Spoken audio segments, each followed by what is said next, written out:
Hi guys, goodbye. You are most welcome in my channel.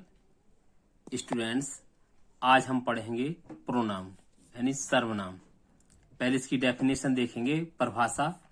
A pronoun is a word used in the place of a noun. यानी आखिर pronoun है क्या?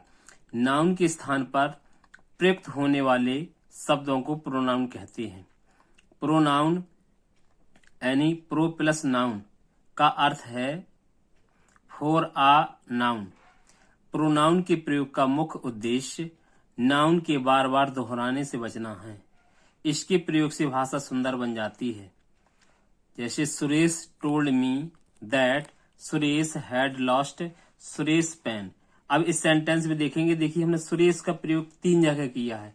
पहले subject के रूप में सुरेश यहाँ पर है, फिर सुरेश है, फिर सुरेश है। ठीक है, और ये वाला सेंटेंस हमारा अब इतना रोचक नहीं रह गया। अगर इनके स्थान पर हम प्रोनाउन का प्रयोग कर देते तो हमारा सेंटेंस रोचक हो जाता, अच्छा हो जाता। और इस वाक्य में देखें, सुरेश बार बार प्रयोग होने से वाक्य की यानी सुंदरता नष्ट हो गई है। अगर इसी तरह के सेंटेंस को हम इस तरह से प्रोनाउन के यूज करके बना सकते हैं, जैसे Suresh told me that he, यानी यहाँ सुरेश की जगह ही आ गई, ही हैड लॉस्ट। यहाँ सुरेश की जगह था जो एपिस्ट्रोफी एस करके सुरेश लिखा था, यहाँ हेज पेन आ गया। तो स्टूडेंट्स आगे देखेंगे काइंड्स ऑफ प्रोनाउन यानी सर्वनाम के प्रकार। तो पहला है पर्सनल प्रोनाउन यानी व्यक्तिवाचक या पुरुषवाचक सर्वनाम। दूसरा है डेमोन्स्ट्रेटिव प्रोनाउन संकेतवाचक सर्वनाम। तीसरा है इंटेरोगेटिव प्रोनाउन प्रश्नवाचक सर्वनाम। चौथा है इंडेफिनिट प्रोनाउन अनिश्चयवाचक सर्वनाम। पांचवा है रिलेटिव प्रोनाउन संबंधवाचक सर्वनाम। छठवां है डिस्ट्रीब्यूटिव प्रोनाउन विभाग सूचक सर्वनाम। सातवां है रेफ्लेक्सिव प्रोनाउन स्वयंवाचक या निजवाचक सर्वनाम। और आठवां है इम्फेटिक प्रोनाउन दृढ़ता सूचक सर्वनाम। और नौवां है रेसिप्रोकल प्रोनाउन यानी परस्पर वाचक सर्वनाम। अब हम पहला पढ़ेंगे पर्सनल प्रोनाउन। जिस प्रोनाउन से किसी व्यक्ति, जानवरों तथा वस्तुओं का बोध होता है इसे पर्सनल प्रोनाउन कहते हैं। इसके अंतर्गत जैसे आई, वी, यू, ही, सी, दे तथा इट शब्द आते हैं। नोट, जैसे आई, वी, यू, ही, दे, सी से व्यक्तियों का बोध होता है और इट से वस्तुओं तथा जानवरों का बोध होता है। पर्सनल प्रोनाउन में 3 पर्सन्स होते हैं, जैसे first person I, me, my, mine, we, us, our. और इसके बाद सेकंड पर्सन में आता है यू, योर। थर्ड पर्सन में आता है he, him, his, she, her, they, them, their और इट भी आता है। हम पर्सनल प्रोनाउन की टेबल को देखेंगे। देखें, यहाँ पर्सन सब्जेक्ट या नॉमिनेटिव केस भी कहते हैं इसी को, ऑब्जेक्ट या ऑब्जेक्टिव केस ही बोलते हैं इसी को, और possessive case.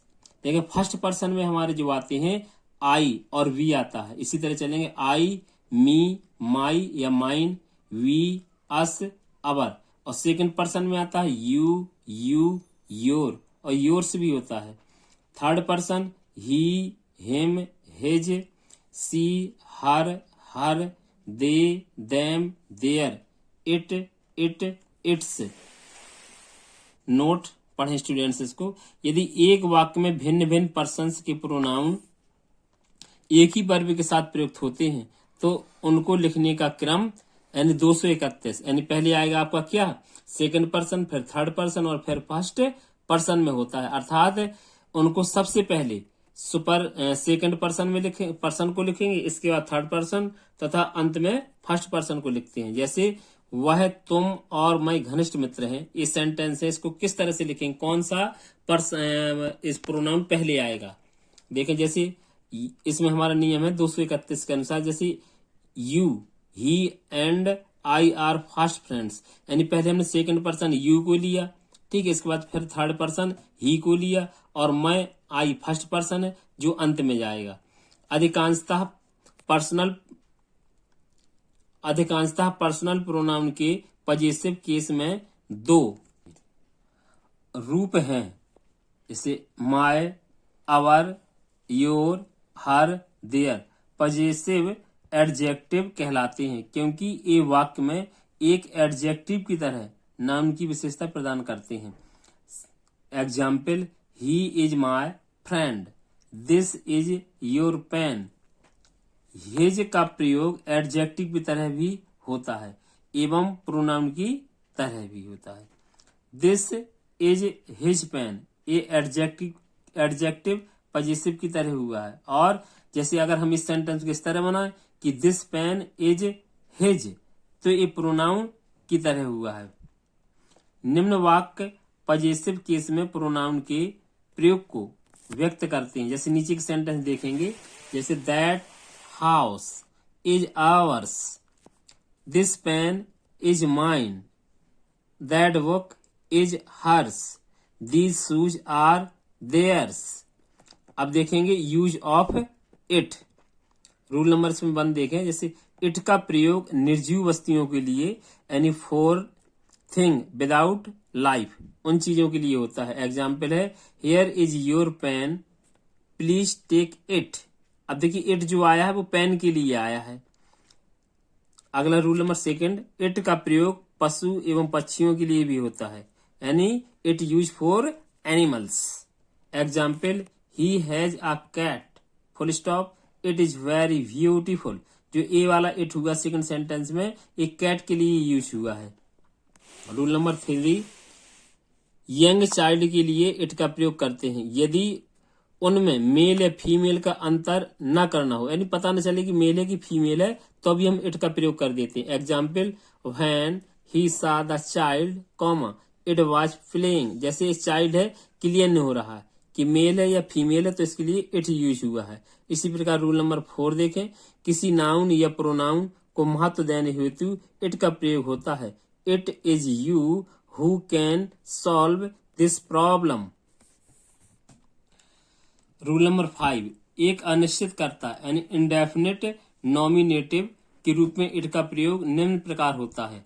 Example, it rains, it snows, it blows. Rule number 6, समय, मौसम या प्राकृतिक घटनाओं के लिए इट का प्रयोग होता है। Example, it is 4 o'clock, it is summer. Rule number 7, exclamatory वाक्य में भी इट का प्रयोग होता है। What a beautiful word it is. देखिए एक्सक्लेमेटरी सेंटेंस लास्ट में संबोधन का चिन्ह इट का यूज हो जाता है इस तरह। सेकंड वो देखेंगे, example, what a large building it is. यानी it and this, note, this वाक्य के कर्ता यानी सब्जेक्ट के रूप में कार्य करता है। इसका प्रयोग किसी वस्तु, व्यक्ति के नाम बताने, पहचान कराने एवं प्रागढ़ता प्रकट करने के लिए प्रयोग होता है। Example, this is my friend, this is a cat, this is All India Radio, full stop. और जो दूसरा प्रोनाउन हमारा होता है वो डेमोन्स्ट्रेटिव प्रोनाउन यानी संकेतवाचक सर्वनाम। और इसको देखेंगे, डेफिनेशन देखेंगे क्या है demonstrative. Demonstrative pronoun is used to point out the object to which it refers. वे प्रोनाउंस जो व्यक्तियों अथवा वस्तुओं की ओर संकेत करते हैं वे डेमोन्स्ट्रेटिव प्रोनाउन कहलाते हैं। इसके अंतर्गत दिस, दैट, दीज, दोज यानी वर्ड आते हैं जिन्हें डेमोन्स्ट्रेटिव प्रोनाउंस कहते हैं। एग्जाम्पल देखें, दैट इज द ताजमहल, यानी दैट जो आया इस तरह से डेमोन्स्ट्रेटिव, एक इंडिकेट कर रहा, एक संकेत कर रहा ताजमहल की ओर। This is the gift from my brother, these are books, those are pens. यानी दिस और दैट सिंगुलर के लिए यूज होते हैं, दीज और दोज प्लूरल के लिए यूज होते हैं। लेकिन दिस दिखाता है पास के लिए, दैट दिखाता है दूर को। इसी प्रकार दीज और दोज ये प्लूरल के लिए यूज होते हैं, लेकिन दीज दिखाता है पास को, दोज दिखाता है दूर को। नोट वही, दिस और दैट का प्रयोग सिंगुलर यानी एक वचन के लिए होता है। दिस नजदीक या पास को दिखाता है, जबकि दैट दूर को दिखाता है। दीज और दोज का प्रयोग प्लूरल यानी बहुवचन के लिए होता है। दीज पास को तथा दोज दूर को दिखाता है। Demonstrative pronoun and demonstrative adjective में स्टूडेंट्स अंतर क्या है? आखिर हम देखते हैं कि डेमोन्स्ट्रेटिव प्रोनाउन भी होता है, डेमोन्स्ट्रेटिव एडजेक्टिव, लेकिन डिफरेंस क्या है? हम कैसे जानेंगे कि इन दोनों में डिफरेंस क्या होता है। तो देखें, यदि किसी वाक्य में डेमोन्स्ट्रेटिव प्रोनाउन के बाद वर्ब का प्रयोग न करके नाउन का प्रयोग किया गया हो तो यह डेमोन्स्ट्रेटिव एडजेक्टिव कहलाता है। जैसे दोनों में देखें, डिफरेंस देखें, this is a good book, demonstrative pronoun हो गया हमारा। इसी प्रकार दीज आर फ्लावर्स, ये डेमोन्स्ट्रेटिव प्रोनाउन हो गया। दैट बुक इज हर्स, ये भी डेमोन्स्ट्रेटिव प्रोनाउन हो गया। ठीक है, दिस पेन इज माइन, ये भी डेमोन्स्ट्रेटिव प्रोनाउन हो गया। दीज चेयर्स आर माइन, ये भी डेमोन्स्ट्रेटिव है। लेकिन नोट, दैट के बाद बुक, दिस के बाद पेन तथा दीज के बाद चेयर्स है, जो डेमोन्स्ट्रेटिव एडजेक्टिव है। ये गलत छपे स्टूडेंट्स, ये एडजेक्टिव हो जाएंगे, प्रोनाउन हो गए, क्योंकि दिस के बाद देखिए जब सीधा सीधा सब्जेक्ट काम करता है तो डेमोन्स्ट्रेटिव प्रोनाउन हो जाता है। दिस के बाद कुछ नहीं है तो डेमोन्स्ट्रेटिव प्रोनाउन हो गया। और दीज के बाद क्या है, कुछ भी नहीं है, सीधे यानी हमारी हेल्पिंग वर्ब आती है तो ये तुम्हारा आपका यानी प्रोनाउन हो जाएगा। लेकिन दैट के बाद देखिए तुरंत हमारा बुक आ गया तो ये हमारा क्या हो जाएगा, डेमोन्स्ट्रेटिव एडजेक्टिव हो जाएगा। ठीक है, क्या हो जाएगा, ये एडजेक्टिव हो जाएगा, एडजेक्टिव हो जाएगा। इसी प्रकार हमारा यहां भी तीसरा हमारा है इंटेरोगेटिव प्रोनाउन यानी प्रश्नवाचक सर्वनाम। इसको भी देख सकते हैं डेफिनेशन के तौर पे। Interrogative pronoun are those which are used for making queries और आस्किंग क्वेश्चंस, यानी जो प्रोनाउंस किसी व्यक्ति, वस्तु व स्थान के संबंध में प्रश्न पूछने के लिए प्रयोग किए जाते हैं वे इंटेरोगेटिव प्रोनाउंस कहलाते हैं। इसके अंतर्गत who, why, where, when, what, whose, whom, how आदि शब्द आते हैं। एग्जाम्पल देखेंगे, जैसे वेयर इज सी गोइंग, है ना, ये वेयर है। और which was his pencil, what is your name, इस तरह से क्वेश्चंस किए, क्वेरीज की गई हैं। अगला देखेंगे स्टूडेंट्स, इंडेफिनिट प्रोनाउन को देखेंगे, यानी अनिश्चयवाचक सर्वनाम। इसको भी देखेंगे, इसकी परिभाषा के तौर पे देख सकते हैं, a pronoun that refers to person और things is not in a definite way called indefinite pronoun, यानी जो प्रोनाउंस किसी वस्तु या व्यक्ति की अनिश्चित संख्या या अनिश्चित परिणाम का बोध कराते हैं वे इंडेफिनिट प्रोनाउन कहलाते हैं। जैसे some, only, any, many, much, few, little, all, nobody, none, someone, no one, anyone, something, nothing, यानी ये जो शब्द हैं कोई निश्चित नहीं बताते हैं, अनिश्चित की स्थिति में रखते हैं सब कुछ, इसलिए इनको हम बोलते हैं इंडेफिनिट प्रोनाउन। एग्जाम्पल के से देखेंगे, जैसे any one of you can do this work, यानी आप में से यानी कोई यह कार्य कर सकता है ना। अर्थात आप में से कोई, निश्चित नहीं है कि किसे करना है, क्या है, कोई। जैसे some have joined the party, किसी ने यानी पार्टी को ज्वाइन किया। अब सम कौन है पता ही नहीं चल रहा, अनिश्चित है सारा। One should serve one's country, यानी किसी को अपने देश की सेवा करनी चाहिए, किसको करनी चाहिए, निश्चित नहीं है, सारा अनिश्चित है। और रिलेटिव प्रोनाउन, पांचवा होता है रिलेटिव प्रोनाउन, संबंधवाचक सर्वनाम। इसको भी देखेंगे डेफिनेशन के तौर पे देखें, relative pronoun refers to an some noun going before which is called its antecedent, and relative pronoun के अंतर्गत हो, विच, व्हाट, हुज, हुम आदि प्रश्नवाचक शब्द आते हैं जो दो वाक्यों को आपस में जोड़ते हैं तथा अपने से पहले आए हुए नाउन से संबंध प्रकट करते हैं, रिलेटिव प्रोनाउन कहलाते हैं। यानी कहने का मतलब दूसरे शब्दों में कह सकते हैं ये कंजंक्शन की भांति इन सेंटेंस को जोड़ते हैं। जैसे एग्जांपल देखेंगे, I know Hemis who has just gone out. अब देखिए यहाँ पर हु जो है ये रिलेटिव प्रोनाउन कंजंक्शन की तरह है कि मैं हेमिस को जानता हूँ जो अभी यानी बाहर गया है। इसी प्रकार this is the book which you sold, यह है यानी वही बुक है जो आपने सोल्ड की है ना, बेच दी है। I met a boy who was blind, मैं एक लड़के से मिला जो अंधा था। प्रश्नवाचक नोट देख लें, प्रश्नवाचक शब्द इंटेरोगेटिव वर्ड दो वाक्यों के बीच में लगते हैं तथा पहले नाउन या सब्जेक्ट से पहले संबंध बताते हैं। इसी प्रकार से आगे देखेंगे, डिस्ट्रीब्यूटिव प्रोनाउन यानी विभाग सूचक सर्वनाम। डेफिनेशन के तौर पे इसको देखें पहले। Each, everyone, either, neither are called distributive pronoun because they refer to persons or things one at a time.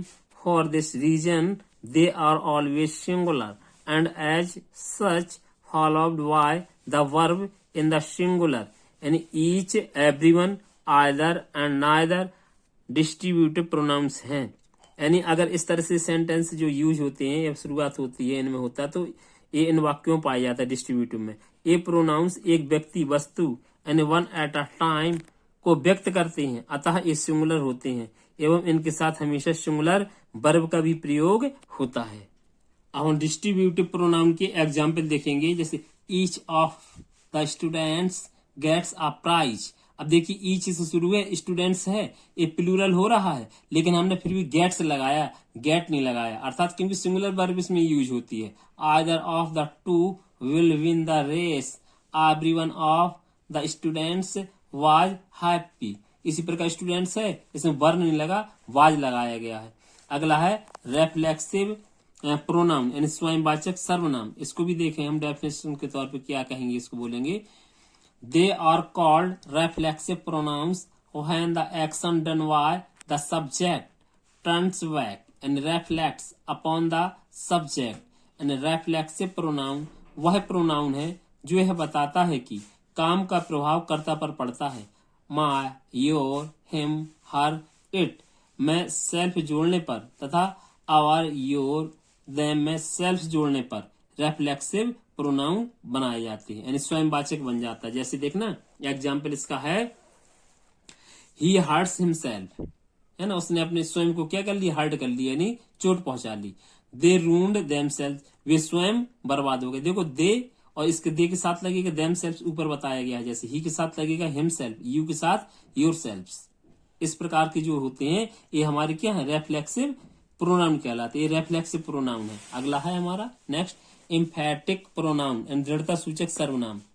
इसका डेफिनेशन देखें, it will be seen that here compound personal pronouns are used for the sake of emphasis and are therefore called emphatic pronoun.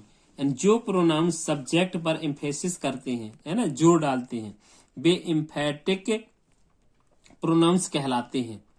ये pronounce सदैव nominative case में होते हैं। इन pronounce में भी self या सेल्फ्स लगता है, परंतु ये प्राय क्रिया से पहले आते हैं, अर्थात सब्जेक्ट के तुरंत बाद, है ना। इसलिए जब सब्जेक्ट की, इनमें दोनों में डिफरेंस क्या है, देखिए इसमें सब्जेक्ट दूर हो गया हमारा हिमसेल्फ, और जो हमारा ये सेंटेंस होगा यहाँ पर वाला तो इसमें तुरंत सब्जेक्ट के तुरंत बाद लगेगा, तो एम्फेटिक प्रोनाउन हो जाएगा। जैसे he himself solves the paper, I my self right this ऐसे। अगर ये माई सेल्फ या सब्जेक्ट से हट करके तुरंत ना लग करके अगर दूर हो जाता है नहीं तो हमारा क्या हो जाता है फिर स्टूडेंट्स, ये हो जाता है रेफ्लेक्सिव प्रोनाउन। और हमारा नौवां और लास्ट है रेसिप्रोकल प्रोनाउन यानी परस्पर वाचक सर्वनाम। इसको देखेंगे, reciprocal pronoun is such which makes to meet two pronouns and shows the relation also. यानी रेसिप्रोकल प्रोनाउन ऐसे प्रोनाउंस हैं जो दो प्रोनाउंस से मिलकर बनते हैं एवं परस्पर संबंध को दिखाते हैं।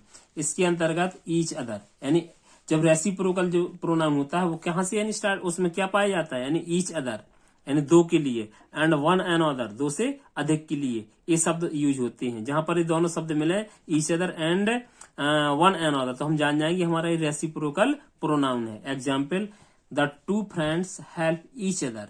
देखिए दो हैं तो ईच अदर आया, है ना। They all gave gifts to one and other, और दो से अधिक है तो देखो वन एंड अदर आया। तो स्टूडेंट्स ये आपका जो चैप्टर था आज हमने प्रोनाउन पढ़ा, अगर ये आपको यानी अच्छा लगा हो तो हमारे इन चैनल को सब्सक्राइब करें, शेयर करें, लाइक करें और दूसरों तक भी यानी भेजें जिससे उनको भी लाभ मिले। थैंक्स।